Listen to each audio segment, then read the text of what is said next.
उसमें क्या अब तक जांच हुई है, क्या आप लोगों को मेडिकल रिपोर्ट आई है? सीएमओ साहब के द्वारा जो टीम गठित की गई थी मेडिकल, उसकी रिपोर्ट प्राप्त हो गई है और इस रिपोर्ट में पारस अस्पताल और कृष्णा जो अस्पताल हैं उनके विरुद्ध उनके लापरवाही के लिए एक रिपोर्ट दोषी मानते हुए प्रेषित की गई है और उसमें हम लोग बीएनएस के 125 बी के अंतर्गत अभियोग पंजीकृत कर रहे हैं। इससे पूर्व जो आख्या उनके द्वारा प्रेषित की गई थी वो कॉन्क्लूसिव नहीं थी, इस वजह से पुनः उनको आख्या भेजी गई थी कि दोष निर्धारण करके आप अपनी आख्या भेजें। इस संबंध में ये भी बताना है कि जो आईटीबीपी के मतभेद दिखाए गए आईटीबीपी और पुलिस के बीच में, ऐसा कोई मतभेद नहीं था। आईटीबीपी के कमांडेंट और उनके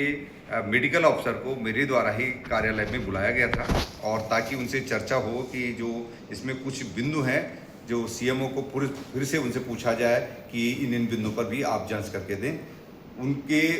जो बैठक के दौरान वो अपने साथ जो है पुलिस ऑफिस में काफ़ी पुलिस बल को लेके आए थे और इस ढंग से फॉर्मेशन पुलिस ऑफिस के बाहर लगाई गई थी कि जो मीडिया में ये संदेश गया है कि पुलिस और आईटीबीपी के बीच टकराव है।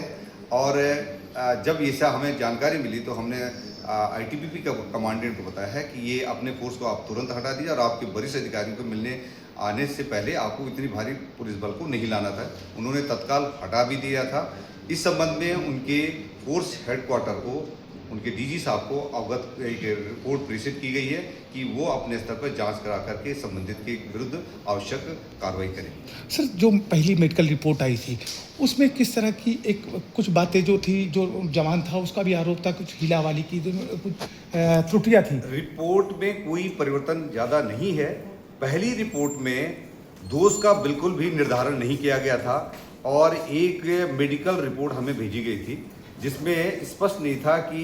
इनके हाथ को एम्पुटेट करने के लिए कौन जिम्मेदार था। अब जब हमने उनसे सवाल पूछे, उन सवालों के आधार पर उन्होंने अब रिपोर्ट भेजी है जिनमें उन्होंने ये कहा है कि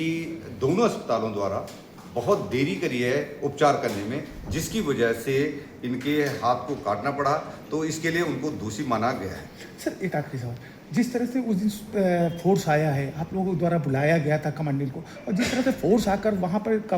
काबिज हुआ था, कुछ सोशल मीडिया प्लेटफॉर्म, कुछ अन्य मीडिया पर्सन जिस तरह से चलाया है, आपने किस तरह की आपत्ति जताई है? ये काबिज करना शब्द सही नहीं है।